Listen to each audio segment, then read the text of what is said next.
back to the All-Purpose Pod for an all-purpose life, wherever you are and however you're listening to. They call me Mista Yu in the Inspiration Station. Thanks again for making us a part of your week. We're glad to have you back with us again. I want to talk to you guys about respect. When you hear that word, you might think about the song by the late, great Aretha Franklin. Well, I say late. Is she still around? I'm sorry. I won't put anybody in the grave. But Aretha Franklin wrote a song called R.E.S.P.E.C.T, Respect. It was very, very popular, especially in the 80s. But I don't know if you know this, but there are laws all around us. We live in a world where there are laws everywhere. Law of gravity, the law, there's so many laws. But did you know that respect was the law? We might have a lot of criminals in our midst because that's broken more often than not. But respect is actually a law. R.E.S.P.E.C.T. Now, you don't have to be a college basketball fan to appreciate this episode, but I want to talk to you about a gentleman by the name of Dean Smith. If you are a fan of college basketball, you may recognize that name. He's the head coach of the University of North Carolina.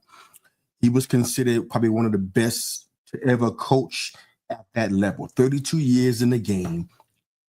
He was known to be a fierce defender of his players against racism, bigotry, any kind of unfairness toward his players. He was a fierce defender on and off the courts.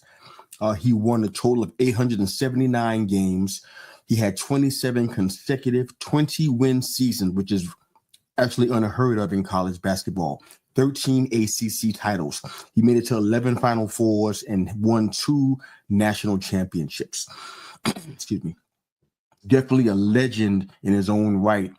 You can't mention college basketball coaches and historic Hall of Famers and not mention the name of Dean Smith.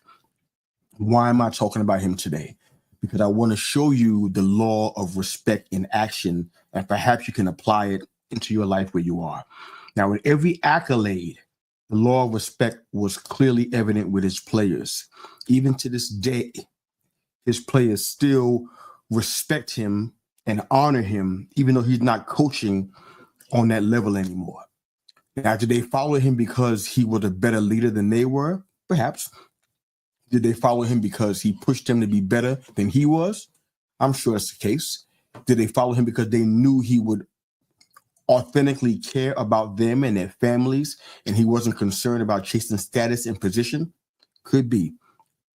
If you look around you right now and we hear about leadership, which this episode is kind of also about, when you look around and you look at the areas or examples of leadership, one of the things that I learned from a gentleman by the name of John Maxwell, he has a book called The 21 Irrefutable Laws of Leadership.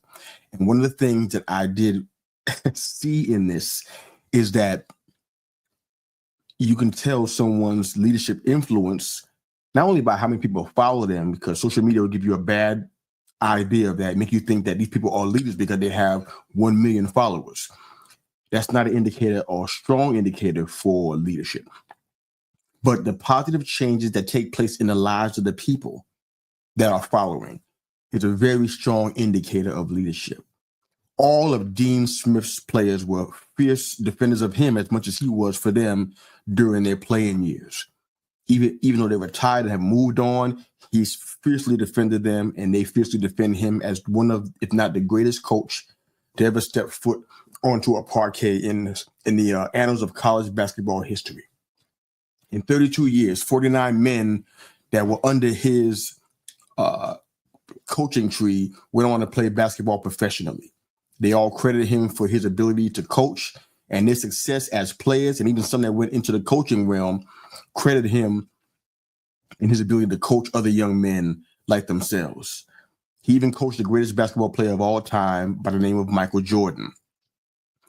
He's widely considered the GOAT, or the greatest of all time, in not only in professional basketball, but even to some degree in college basketball. But I think he's considered a GOAT mainly in the NBA in his career. He won 6 championships during his time.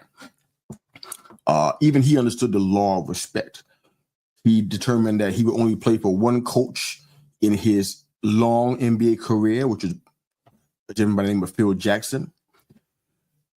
What I'm saying to you is that this man, like I said, is largely considered the GOAT of all time. I mean, in all the eras of basketball history, Michael Jordan's considered the greatest of all time in pretty much every arena.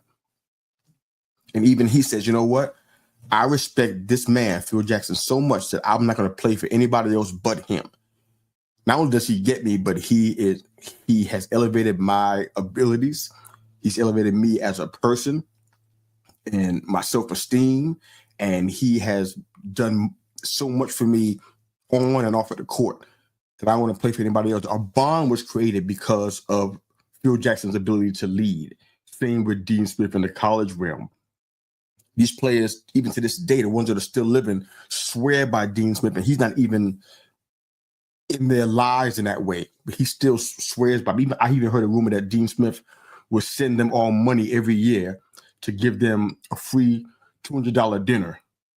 After all these years, he sends them $200 every year, every single player, saying, lunch is on me. Thank you for all that you have done, and thank you for being a part of my life. That kind of sentiment, Dean Smith does that even now, after all of these years.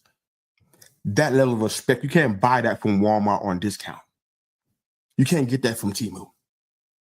That kind of respect, you earn that with time, with walking with honor and integrity. And I feel like that's what's missing in today's leadership.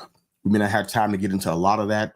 That's what these quick episodes are for, to kind of hit some important points very quickly, to respect your time and give you time to do all you do in life, but still encourage you on your journey. That's what these episodes are all about, especially with the Inspiration Station. But the bottom line is that if we want to have respect, we have to maintain a standard. We have to uphold a certain level of integrity in order to have that. I know people who follow them and say, you know what, this is my, I have this position, I have this level of status, this is what I do. Come follow me, buy my books, buy my tapes, etc., etc. But leadership, this is an intangible there that we miss so much. And I think Dean Smith exemplified it. I think Phil Jackson, a longtime NBA coach, kind of exemplified it. And maybe somebody that you know, that you consider a strong leader, someone that commands respect. When they walk in the room, people recognize that walking with them is a heart for everybody in that room, a heart of authenticity. I just hope that kind of makes some sense for you and that you see the value in that, because for me, my next question is this. You may not have known that respect is actually a law. It's a law in the business world. It's a law in the spiritual world. It's a law in the realm of leadership. And we got a lot of folks around us that are criminals. They've broken that law more often than not. And perhaps maybe we've done that. Maybe we've broken the law of respect.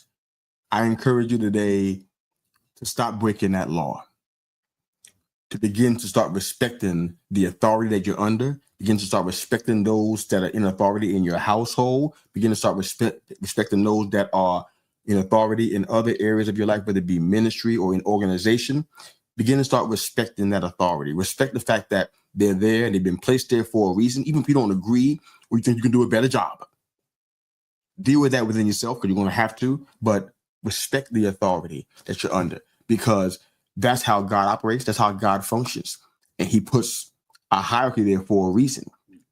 And he tells us even in the New Testament that we're to respect those in government, in offices and ordinances over us.